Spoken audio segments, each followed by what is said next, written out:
মিজানুর রহমান আজহারীকে তারা দেশ ছাড়া করেছিল, অথচ ডক্টর মিজানুর রহমান আল আজহারী আজকে তিনি দেশে ফিরেছে, আলহামদুলিল্লাহ বলেন।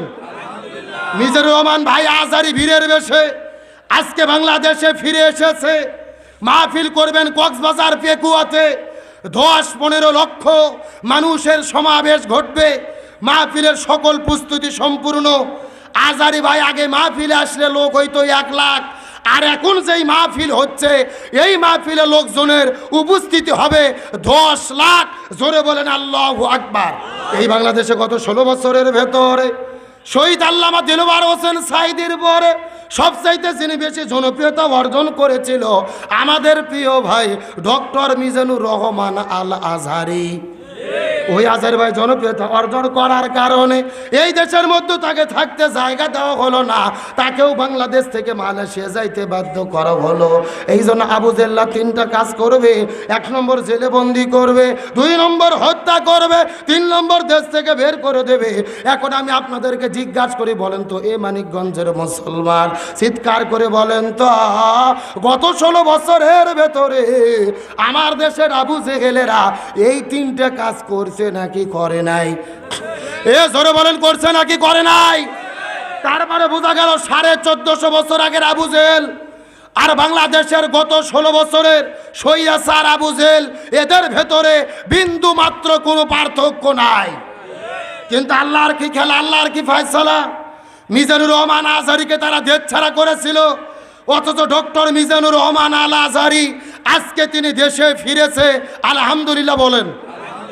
মিজানুর রহমান ভাই আজহারী বীরের বেশে আজকে বাংলাদেশে ফিরে এসেছে।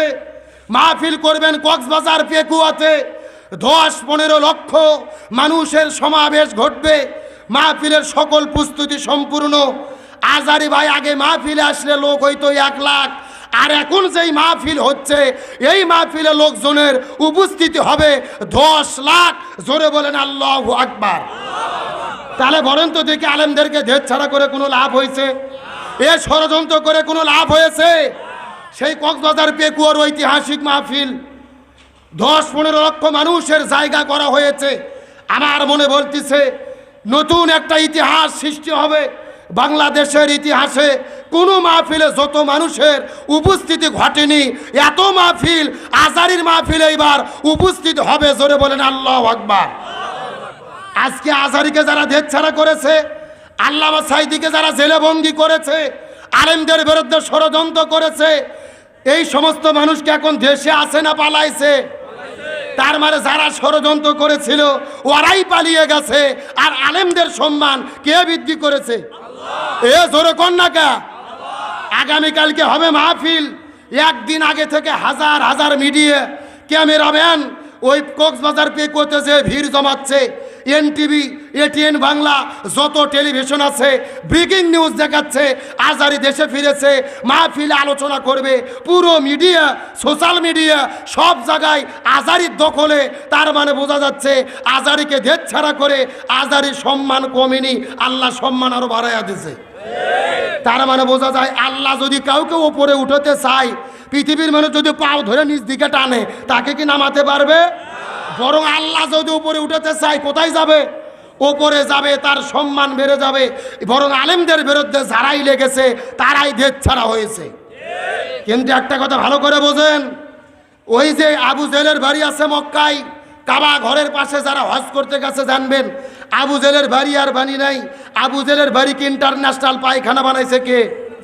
তাম পৃথিবীর মানুষ হজ উমরা করতে যায়, বেশি করে খায়, আর ওই আবু জেহেলের বাড়ির যে কাম সারে। কথা কন না গা। আর বাংলাদেশের আবু জেহেল ছিল, ওরা 5 তারিখে পালিয়ে গেছে। আপনারাই তো তারাই দিয়েছেন নাকি? ওদের যে গুলিস্থানে 12 তলা অফিস ছিল বঙ্গবন্ধু এভিনিউ, ঢাকা শহরের টোকাইরা রাস্তাঘাটের লোকেরা ওদের অফিসকে জাতীয় টয়লেট বানাইয়া কাম সারতেছে। এ জোরকন কার খেলা? এই জন্য আরবিতে একটা প্রবাদ বাক্য আছে, কামা তাদিনু তুদান, যেমন কর্ম তেমন ফল। সুতরাং আমরা বলি শুধুমাত্র অফিস নয়, ওই গণভবন আর ধানমন্ডি 32কে জাদুঘর নয়, ওইগুলোকেও দেশের মানুষের জন্য জাতীয় টয়লেট বানানো দরকার। তাহলে বাংলাদেশ যতদিন থাকবে ওদের প্রতি ঘৃণা স্থাপন করবে। কতক্ষণ ঠিক কিনা? আলোচনা কি চলবে? শেষ পর্যন্ত থাকবেন তো ইনশাল্লাহ? দেখি থাকবেন না কারাগারে, একটু হাত তোলেন। এই হলো হুজুগে বাঙালি।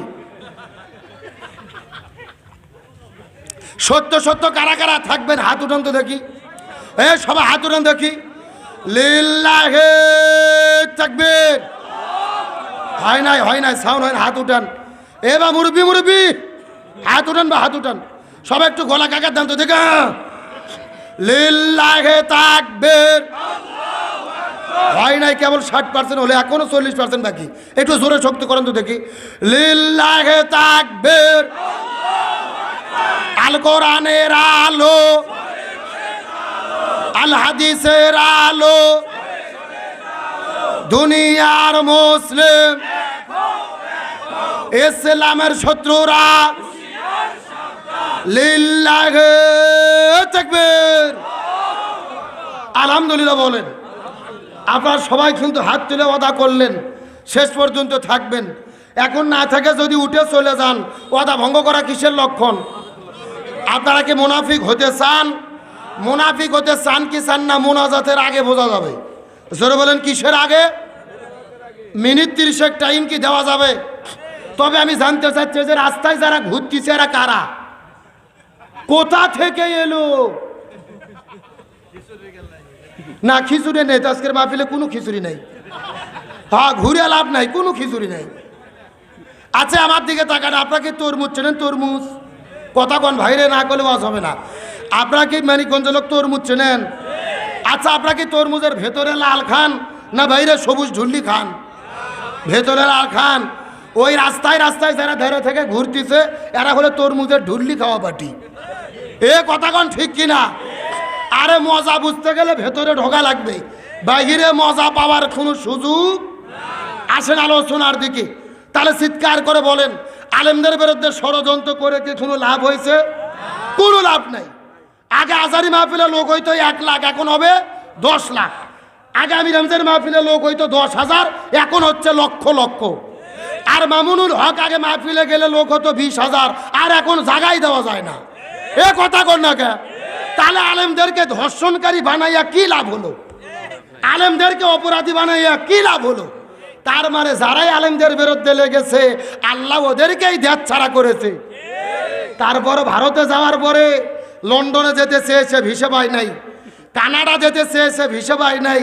কোরআনের পাখি আল্লামা সাইদি বলেছিল এমন একটা সময় আসবে এই স্বৈরাচাররা পালানোর জন্য ইঁদুরের গর্তও খুঁজে পাবে না। আল্লামা সাইদি যেই বক্তব্যতে বিদায় নিয়ে চলে গেছে, স্বৈরাচারদের সঙ্গে 100% তার বক্তব্য মিলে যাচ্ছে। তার মানে আলেমদের বিরুদ্ধে লেগে লাভ নাই, আলেমদেরকে সম্মান দান করবে কি?